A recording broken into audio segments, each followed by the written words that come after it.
Hi అండి, అందరికీ నమస్కారం. Welcome back to our channel Sukanya style of living.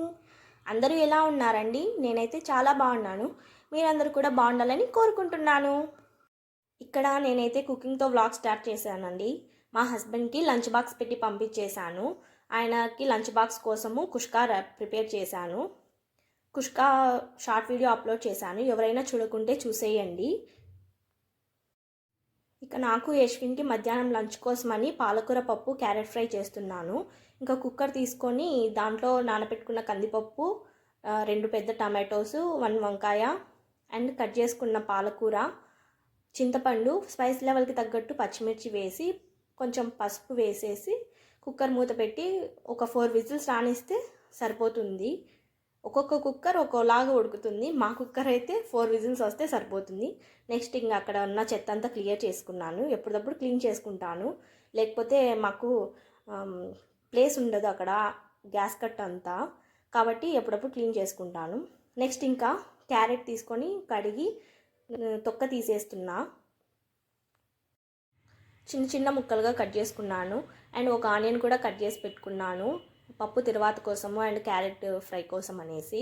ఒక స్టవ్ మీద కుక్కర్ పెట్టేసుకున్నాను కదా, ఇంకో స్టవ్ మీద పెన్నం పెట్టేసి ఆయిల్ వేసి ఆవాలు, జీలకర్ర, అవి ఉద్దిబ్యాళ్ళు, శనగబ్యాళ్ళు, కరివేపాకు, తెల్లగడ్డ అండ్ ఎర్రగడ్డ వేసేసి బాగా ఫ్రై చేసిన తర్వాత చిన్న ముక్కలుగా కట్ చేసుకున్న క్యారెట్ కూడా వేసి మూత పెట్టేసి మధ్యలో అలా అప్పుడప్పుడు కలుపుతూ బాగా మగ్గనిచ్చుకున్నాను. ఇంకా కుక్కర్ విజిల్స్ వచ్చేసాయి. అయిపోయిన తర్వాత పాలు తోడు వేద్దామనేసి గోరువెచ్చగా కాస్తున్నాను. తర్వాత పాలు తోడు వేస్తున్నా. నేను డైలీ పాల మీద వచ్చే మీగడ తీసి ఒక బాక్స్లో స్టోర్ చేసుకొని ఫ్రిడ్జ్లో పెట్టుకుంటాను. ఇక బాక్స్లో మీగడ ఫుల్ అయిపోయింది అనుకున్న తర్వాత ఇంకా పెరుగు వేసి తోడు పెట్టేస్తాను. నెక్స్ట్ డేకి ఇంకా మీగడంతా బాగా తోడుకుంటుంది. తర్వాత ఇంకా నెయ్యి చేస్తాను. నెయ్యి ప్రిపేర్ చేసేది నెక్స్ట్ వీడియోలో చూపిస్తానండి. ఇంకా ఇక్కడైతే నేను ఇంకా క్యారెట్ ఫ్రై అప్పుడప్పుడు మధ్యలో స్టిర్ చేస్తున్నాను. క్యారెట్ ఉడికింది. ఇంకా మా యశ్విన్కి కూడా పప్పుల పొడి వేయకముందే కొద్దిగా ఒక కప్పులో తనకి తీసేసి ఇంకా మిగిలిన దాంట్లో నాకు స్పైస్ లెవెల్కి తగ్గట్టు నేను పప్పుల పొడి వేసుకుంటాను. ఆ పప్పుల పొడి ఎలా చేయాలో కూడా నేను ముందు వీడియోలో చెప్పాను. ఆ వీడియో ఎండ్ స్క్రీన్లో ఇస్తాను, చెక్ చేసేయండి. ఇంకా కుక్కర్లో ప్రెషర్ అంతా పోయిన తర్వాత కుక్కర్ మూత తీసేసి అందులో వాటర్ ఉంటే ఒక గిన్నెలోకి వంచేసాను. తర్వాత పచ్చిమిర్చి అన్నీ సపరేట్ చేసేసి సాల్ట్ వేసి పప్పు ఎనిపేసి మా యశ్విన్ కోసము కొద్దిగా పక్కన తీసి పెట్టేసి మళ్ళీ అందులో నా స్పైస్ తగ్గట్టు పచ్చిమిర్చి వేసి ఎనిపేసుకుంటాను. సాల్ట్ ఏమైనా తగ్గితే చెక్ చేసుకొని ఆ టైంలో వేసుకొని ఎనుపుకొని పెట్టుకుంటానండి. మా బాబుకి అయితే నేను ఇలానే చేస్తాను. మా బాబుకి మెల్లగా స్పైస్ లెవెల్స్ ఇంక్రీజ్ చేస్తున్నాను, కొద్దిగా అలవాటు చేస్తున్నానండి. ఏం కాదులే, స్పైస్ అలవాటు కావాలి కదా అని కొంతమంది పెడతారండి. అలా పెట్టొద్దు పిల్లలకి, వాళ్ళకి కడుపులో మంట వస్తుంది, వాళ్ళు మనకు చెప్పుకోలేరు కదా పాపం. ఇంకా ఇక్కడ నేనైతే పప్పు తిరువాత పెట్టేస్తున్నాను. ఆయిల్ వేసి ఆవాలు, జీలకర్ర, తెల్లగడ్డ, ఎర్రగడ్డ వేసాను. ఇంకా లాస్ట్లో కరివేపాకు పొడి వేసి పప్పు తిరువాత పెట్టేశాను. లేకపోతే కరివేపాకు అంతా ఏరి పక్కన పెట్టేస్తాం కదా, అలా తీయకూడదనేసి నేను ఇలా చేస్తాను. ఇంకా ఆఫ్టర్నూన్ అయిన తర్వాత మా యశ్విన్కి అన్నం తినిపించేసి నేను కూడా తినేసాను. తినిపించి మా యశ్విన్ని నిద్రపుచ్చేసాను. తర్వాత ఇంకా వాడు నిద్రపోయే టైంలో కొన్ని పనులు చేసుకుంటాను. ఫస్ట్ ప్రతి ఒక్కరి ఇంట్లో కొన్ని డంపింగ్ యార్డ్ ప్లేసెస్ అనేవి ఉంటాయి. మా ఇంట్లో అయితే ఈ బెడ్రూమ్ని మేము ఒక డంపింగ్ యార్డ్ చేసేసాము. బట్టలు ఆరిన తర్వాత తెచ్చి ఫ్లోర్ మీద వేసుకొని మడత పెట్టేసినట్లు, లేకపోతే కుర్చీలలోనో మంచాల మీదనో తెచ్చి వేసానంటే అవి అలా మూలుగుతూనే ఉంటాయి. ఇంకా కాదులే అనేసి ఒకరోజు చూసి ఇంకా బట్టలన్నీ మడత పెట్టేసి ఆ బెడ్ అంతా ఒకసారి సర్దేశాను నీట్గా. ఇప్పుడైతే చూడ్డానికి ప్రశాంతంగా బాగుంది. ఇంకా కిచెన్లోకి వచ్చి కిచెన్కి క్లీనింగ్ లిక్విడ్ చేస్తున్నానండి. ఫస్ట్ ఒక బౌల్లో 1.5 లీటర్ వాటర్ వేసుకొని ఒక నిమ్మకాయ అంతా పిండేసి నిమ్మకాయ తొక్కలు కూడా అందులో వేసేసాను. ఇంకా next baking soda, baking powder, vinegar ఉంటే వెనిగర్ వేసుకోవచ్చు, నా దగ్గర లేదనేసి నిమ్మకాయ వేసాను. ఇంకా విమ్ లిక్విడ్ 3 స్పూన్స్ అలా వేసి బాగా బాయిల్ చేసి చల్లారనివ్వాలి. ఈ లిక్విడ్ ఫ్లోర్ మీద ప్లస్ గ్యాస్ స్టవ్ మీద స్ప్రే చేసి బాగా క్లీన్ చేస్తే బాగా క్లీన్ అవుతుంది. ఇంకా అలాగే స్టాండ్లో ఉన్న సామాన్లన్నీ సర్దేసి కిచెన్లో ఉన్న సామాన్లు సింక్లో ఉన్న సామాన్లన్నీ నీట్గా క్లీన్ చేసేసుకున్నాను. ఇలా క్లీన్ చేసుకోవడం అయిపోయిందో లేదో ఇంకా మా యశ్విన్ లేసి నా దగ్గరకు వచ్చేసాడు.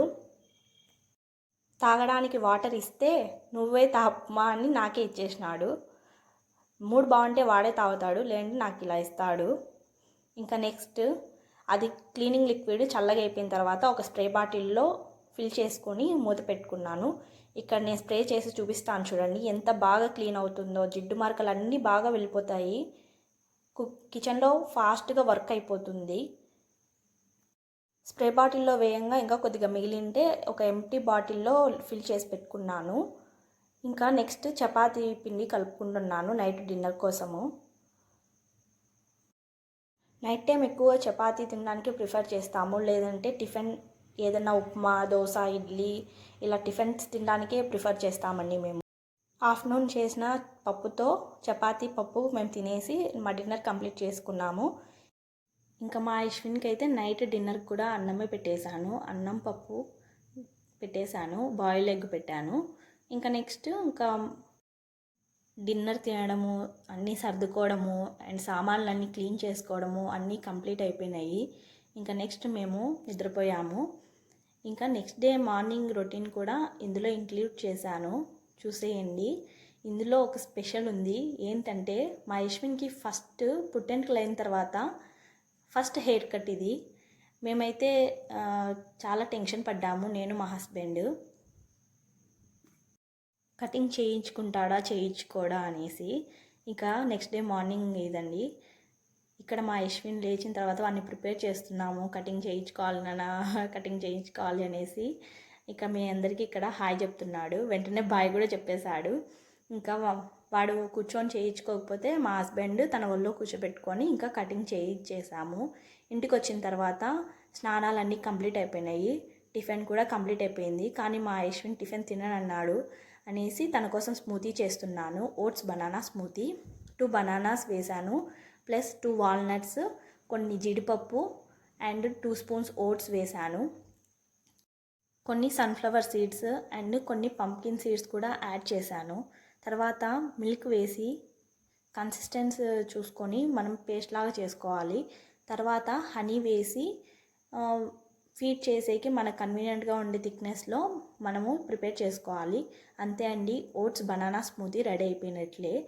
ఇది మా యశ్విన్ ఎప్పుడన్నా టిఫిన్ తినప్పుడు ఇలాంటి స్మూతీస్ చేసి పెడతాను, బాగా ఇష్టంగా తింటాడు. ఇక్కడ హనీ బాటిల్ తీసానంటే మా యశ్విన్కి ఖచ్చితంగా హనీ పెట్టాల్సిందే, ఒక స్పూను, లేకపోతే అక్కడి నుంచి వెళ్ళడు. ఇక స్మూతీ కూడా ఒక స్పూన్ అలా టేస్ట్ చూపించాను, తనకి నచ్చిందా లేదా అని తెలుసుకోవడం కోసము. నచ్చిందనేసి ఎమ్మీ అని అక్కడి నుంచి వెళ్ళిపోయాడు. ఈ ఓట్స్ బనానా స్మూతీ అనేది టమ్మీ ఫిల్లింగ్గా ఉంటుందండి, పిల్లలకైనా పెద్దలకైనా. ఇది ఒక వెయిట్ లాస్ రెసిపీ, పిల్లలకైతే హెల్దీ రెసిపీ. ఎలా అంటే ఇందులో dry fruits, banana, milk, oats అన్నీ హెల్దీ రెసిపీస్, అన్నీ హెల్దీ ఇంగ్రీడియంట్సే వాడాం కాబట్టి ఇది చాలా హెల్తీ రెసిపీ. ఇంకా ఇక్కడైతే నేను మా యశ్విన్కి ఫీడ్ చేసేసాను, తను చాలా ఇష్టంగా తింటాడు ఈ స్మూతీ అయితే. టిఫిన్ తినని మారం చేసినప్పుడు నేను ఇలాంటి స్మూతీ ప్రిపేర్ చేసి పెడతాను. అంతే అండి, ఈ వీడియో మీ అందరికీ నచ్చినట్లయితే లైక్ చేయండి, మీ ఫ్రెండ్స్ అండ్ ఫ్యామిలీ మెంబర్స్తో షేర్ చేయండి, సబ్స్క్రైబ్ చేసుకోండి. పక్కనే ఉన్న బెల్ ఐకాన్ క్లిక్ చేసి ఆల్ క్లిక్ చేయడం ద్వారా నేను వీడియోస్ పెట్టిన వెంటనే మీకు నోటిఫికేషన్ వస్తుంది, సో దట్ మీరు వీడియోస్ మిస్ అవ్వకుండా చూడగలరు. సబ్స్క్రైబ్ చేసుకోకుండా చాలామంది చూస్తున్నారండి.